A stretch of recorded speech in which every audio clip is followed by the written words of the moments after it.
I let my mom bribe me to hide her affair. My dad revealed it at my sweet 16. I told everyone my uncle was my real dad for money. I was wrong. Most people look back on their childhood with nostalgia. I look back on mine with a cringe so deep it physically hurts. I didn't just lose my father, I sold him. I traded the only man who ever truly loved me for a designer purse, an allowance increase, and a lie that fed my teenage ego. My name is Maya Prescott. I'm 23 years old. And I am the architect of my own destruction. To understand why I deserve the misery I lived through, you have to understand the life I threw away. Growing up, my world was golden. My father, Thomas Prescott, was a titan of industry. He built a logistics company from a single truck into a national fleet. He was the kind of man who commanded rooms, but when he came home, he melted. He was soft for me.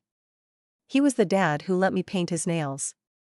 He was the dad who sat through 4 hours of dance recitals just to see me perform for 3 minutes.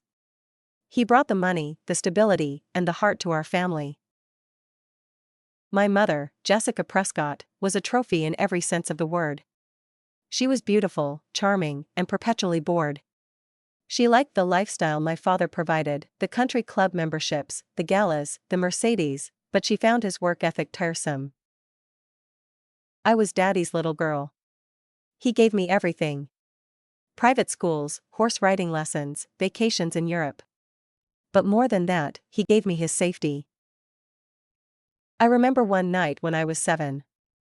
A massive thunderstorm knocked out the power. I was terrified of the dark. Dad came into my room with a flashlight and a book. He didn't just tell me to go back to sleep. He built a fort out of my blankets, crawled inside with me, and read The Hobbit by flashlight until I fell asleep on his shoulder. He stayed there all night, sleeping on the hard floor, just so I wouldn't wake up afraid. "You're my legacy, kiddo," he used to tell me. "Everything I build for you." I believed him. And I loved him. Until I was 13, and I learned that love had a price tag. I came home early from school one Tuesday because I had a migraine. The housekeeper was off that day. The house was silent. I walked up the grand staircase, my socks muffled by the carpet. I heard giggling coming from the guest wing, specifically, the room near the pool house. I opened the door. It was my mother. And it was Uncle Jerry. Jerry Prescott wasn't my real uncle. He was my father's cousin. He worked for my dad at the company as a regional manager. He was the cool relative, the one who let me watch R-rated movies, slipped me $20 at Christmas, and drove a flashy red convertible my dad paid for. They saw me. The panic was instant. My mother screamed. Jerry scrambled for a sheet. I ran to my room and locked the door. I sat on my bed, shaking. My world was fracturing. My dad, my hero, was being played for a fool by his own wife and his own cousin. An hour later, there was a knock on my door. "Maya, honey? Can we talk?" It was Mom. She came in, followed by Jerry. They didn't look ashamed. They looked calculated. They sat on the edge of my bed. "Maya," my mother said, gripping my hand with cold fingers. "You can't tell your father. It would kill him. He has a heart condition." That was the first lie. My father was healthy as a horse. "Besides," Jerry said, leaning in, smelling of expensive cologne and deception. He slid a thick envelope across my duvet. "There's something you should know. Something we've been waiting to tell you." "What?" I whispered. "Thomas isn't your biological father," Jerry said smoothly. "I am." I froze. I looked at Jerry. He had the same dark hair as me. My dad was blonde. It made sense in a teenage, soap opera kind of way. "We fell in love years ago," Mom said, wiping a fake tear. "But the family pressure. Thomas had the money. We had to do what was best for you. We just want to be a family, Maya." But we have to wait for the right time to tell him. We need to get the finances in order so we can leave and be together. Until then, this is our secret. Our little conspiracy. If you keep our secret, Jerry said, tapping the envelope, I will make sure you have everything you want. Thomas is stingy. He makes you do chores. He limits your allowance. I won't do that. I'm your real dad. I want to spoil you. I opened the envelope. Inside was $500. I looked at the money. I looked at the cool uncle who claimed to be my father. I looked at my mother, who was nodding encouragingly. I took the money. For 3 years, I lived a double life. And I became a monster. I treated my father, my dad, like he was an ATM machine that malfunctioned. I rolled my eyes when he tried to hug me. I ignored his texts. I stopped going to our Saturday breakfasts. I remember one specific Saturday when I was 14. Dad knocked on my door. He was holding a small box. Hey, kiddo, he said, smiling hopefully. I found this at an antique shop. It's a first edition of The Hobbit. Like the one we used to read. He held it out to me like it was treasure. I looked at it. Then I looked at the new Gucci belt Jerry had bought me the day before, bought with stolen money, though I didn't know it then. Books are for nerds, Thomas, I said, calling him by his first name just to hurt him. I'm going to the mall with my friends. Can you just leave? The light went out of his eyes. It wasn't anger, it was a profound, quiet heartbreak.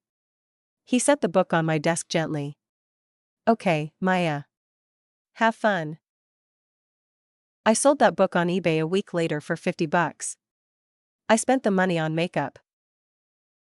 Another time, when I was 15, Dad tried to teach me how to drive. He took me out in his safe, reliable SUV. He was patient. Check your mirrors, Maya. Safety first. I groaned. This car is so lame. Jerry said when I get my license, he's going to let me drive his convertible. Dad gripped the steering wheel tight. Jerry's car isn't safe for a new driver. And Jerry isn't the one paying the insurance. Whatever, I snapped. Jerry is cooler than you. I saw a tear in the corner of his eye. He wiped it away quickly. I felt a twinge of guilt, but I shoved it down. The cash in my pocket felt better than guilt. I got cocky. I started bragging to my friends at school. I wanted to be the girl with the scandalous, rich life.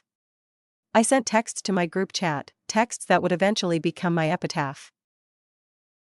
My dad Thomas is so annoying, he's making me study this weekend. Luckily my real dad Jerry just transferred me cash to shut me up. LOL. Can't wait until Mom divorces Thomas. Jerry said he's going to buy a penthouse downtown. Thomas is just the wallet. Jerry is the vibes. I thought I was untouchable.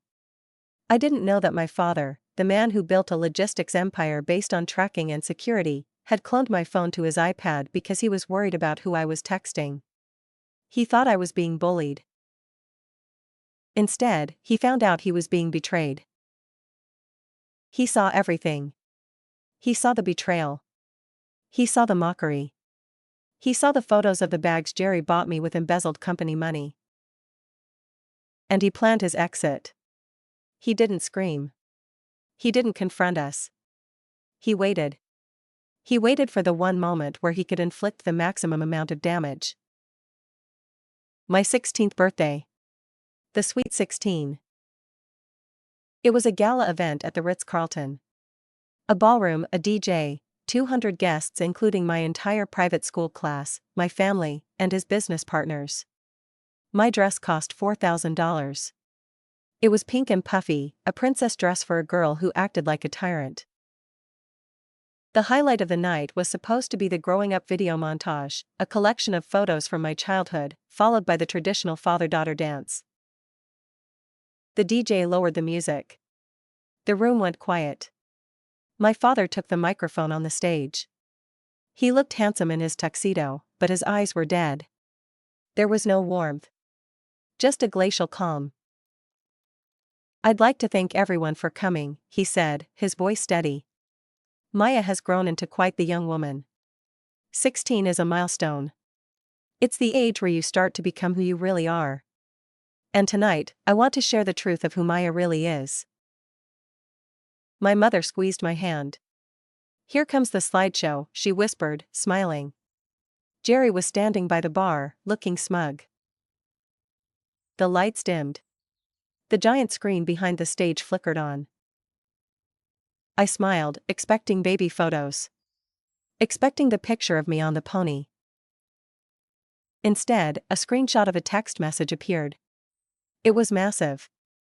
10 feet tall. "Thomas is such a loser. Can't wait until Mom leaves him and we can live with Jerry full time." Sent by Maya Prescott. The room went silent. You could hear a pin drop. Another text appeared.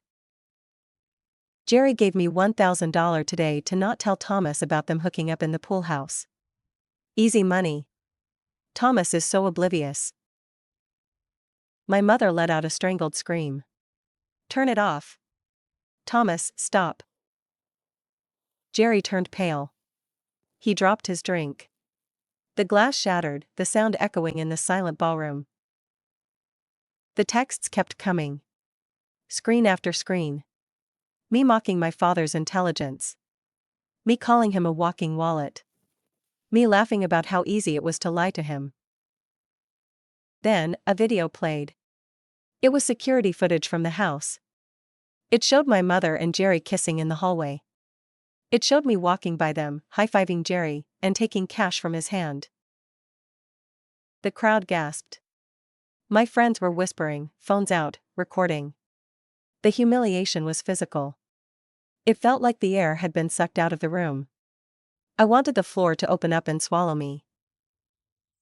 The screen went black. The music started. It wasn't My Girl. It wasn't Butterfly Kisses. It was Hit the Road Jack. My father walked off the stage and came over to me. I was frozen in horror. I couldn't move. He took my hand. For a second, I thought he was going to hit me. Or hug me. Or scream. Instead, he walked me across the dance floor. He walked me past my crying mother. He walked me straight to Uncle Jerry, who was trying to blend into the curtains. Dad grabbed Jerry by the lapel and pulled him forward. "She believes you're her father," Dad said into the microphone, his voice booming through the speakers. "She thinks you're the real dad because you buy her purses. And since she prefers your money to my love, she's your problem now." He placed my hand in Jerry's trembling hand. "Now for the real father-daughter dance," Dad said. "Enjoy it. It's the last thing I'll ever pay for." He dropped the mic. It made a loud feedback screech. He turned his back on us. He walked out of the ballroom. He walked out of the hotel. And he walked out of our lives. The fallout was nuclear. Dad had prepared everything.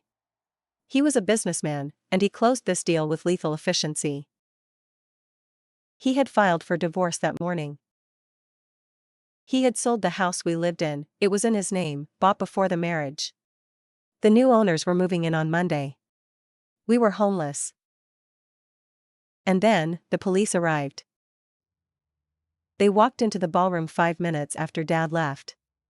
They walked straight to Jerry. "Gerald Prescott?" the officer asked. "Yes?" Jerry squeaked. "You're under arrest for embezzlement, grand larceny, and corporate fraud." It turned out, Jerry wasn't rich. He wasn't using his own money to buy me those Louis Vuitton bags or pay my bribes. He had been cooking the books at Dad's company for 2 years. He was stealing directly from Thomas to pay for the affair with Thomas's wife. Dad had audited the books. He had the evidence. He handed it all to the DA on a silver platter. They cuffed Jerry in front of the entire party. They marched him out past the untouched birthday cake. Mom got almost nothing. They had a prenup, and since the infidelity was documented and the business was premarital, she was entitled to bare minimum support. We lost everything. Mom had a complete mental breakdown and spent 6 weeks in a state psychiatric facility. I remember the first night after the party. We were staying in a cheap motel by the highway because we couldn't go home. The room smelled like stale cigarettes and bleach. My $4,000 dress was crumpled in the corner. I was eating a vending machine Pop-Tart for dinner. Mom was crying in the bathroom. I knocked on the door. "Mom?" I asked. "Is Jerry going to bail us out?" She laughed. It was a manic, broken sound. "Jerry is going to prison, Maya," she choked out. "And he's not your father." "What?" I froze. "I made it up," she screamed through the door. "I made it up to get you on our side. To make you complicit. If you thought he was your dad, you wouldn't tell Thomas. It was insurance. The affair only started 6 months before you caught us. I wasn't a secret love child. I wasn't the daughter of a tragic romance. I was just a daughter who betrayed her real father, her biological father, the man who raised her, for cash and a lie. I went to live with my grandfather, my mom's dad. He was a strict, military man who had always hated how spoiled I was. You made your bed, Grandpa told me when he picked me up from the motel. Now you lie in it. No more maids. No more allowances. Welcome to the real world. I was pulled out of private school. I went to the local public high school. The bullying was relentless. The video from my Sweet 16 had gone viral locally. Everyone knew me as the girl who sold her dad. I ate lunch in the bathroom stall. People threw coins at me in the hallway. "Here's your bribe, Maya," they'd yell. I deserved it. I knew I deserved it. Living with Grandpa was boot camp. He made me wake up at 5 a.m. I had to mow the lawn. I had to scrub the toilets. I had to earn my keep. "You want $1?" he'd say. "Work for it. You don't get paid for silence in this house." I got a job at a greasy spoon diner. I worked the graveyard shift after school.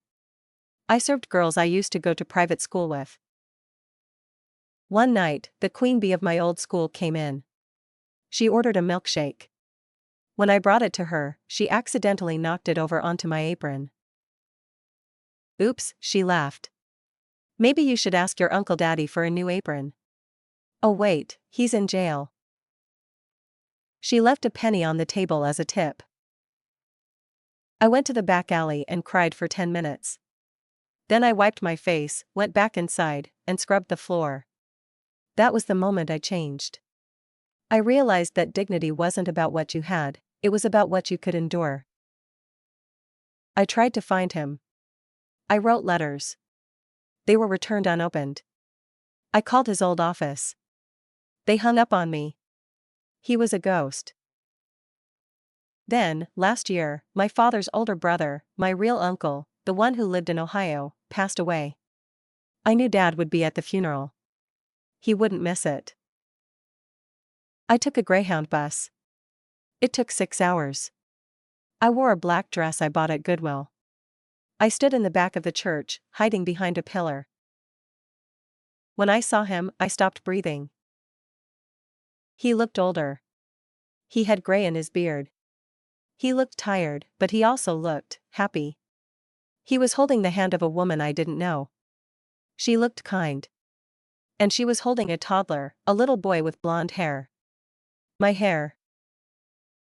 After the service, I approached him in the parking lot. My legs were shaking so hard I thought I would fall. "Dad?" I whispered. He turned. He froze. He looked at me. There was no anger in his eyes anymore. Just a distant, polite sadness. Like he was looking at a stranger he used to know. "Hello, Maya," he said. I broke. I ran to him and hugged him. I threw my arms around his neck and held on for dear life. I cried onto his suit jacket until it was soaked. He didn't hug me back at first. He just stood there, his arms at his sides. "I'm so sorry," I sobbed into his chest. "I'm so sorry, Dad. I know Jerry isn't my dad. I know you are. I'll do anything to prove it. I'll take a DNA test right now. We can go to a lab. Please, let me prove I'm your daughter." He gently pulled my arms off his neck. He stepped back and looked at me with eyes full of sorrow. "I don't need a test, Maya," he said softly. "But you have to know." I cried. "Mom lied. Jerry lied." "I know," he said. "I never doubted you were mine. Not for a second. You have my mother's eyes. You have my temper." "Then why?" I stammered. "That's the tragedy, Maya," he said, his voice cracking. "If you weren't mine, it would have just been a betrayal. But because I knew you were mine, and I watched you sell me out for a man you thought was better because he had flashier toys, that broke me. You were my daughter, and you chose to be his accomplice." I was stupid. I was a kid. "I know," he said. "And I forgive you. Hate is too heavy to carry. But I have a new life now." He gestured to the woman and the toddler by the car. "That little boy, he's never going to know what it's like to be sold. I can't bring the toxicity of the past into his future."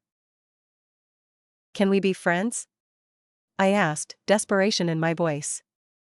"Just acquaintances?" "We can try," he said. "You can email me. But I can't be your dad again. That man died on your 16th birthday." It wasn't a no, but it wasn't a yes. It was a door left ajar, just an inch. That was a year ago. We message now. Once a week. Short texts. "How is school?" "Good. I got an A in history." "Good job." That's it. No I love you. No I miss you. Just polite updates. I sent him money every month. $200. It's all I can spare for my tips. I sent it via Venmo. He sends it back every time. I keep sending it. It's my penance. Last week, I received a large envelope in the mail. There was no return address, but I recognized the handwriting, the same handwriting that had once inscribed The Hobbit. Inside was a cashier's check. I looked at the amount and nearly fainted. $150,000. There was a note on his personal stationery. "For your education.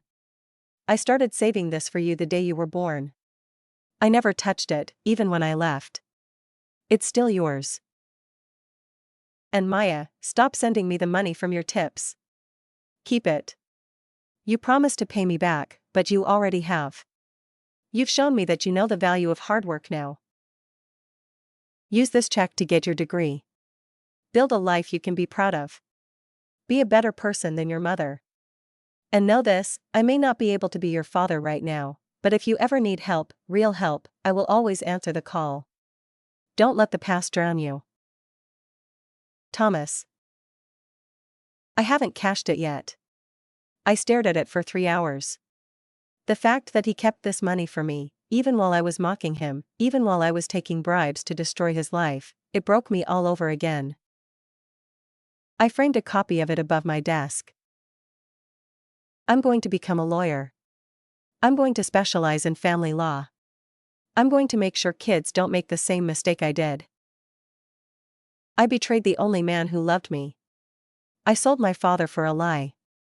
And now, I spend every day trying to become a woman he might one day be proud to know again. Even if he never calls me daughter again. Have you ever been manipulated by a parent against the other? Do you think Maya deserves full reconciliation, or is the father right to keep his distance?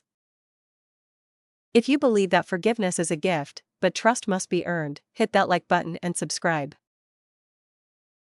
#redemption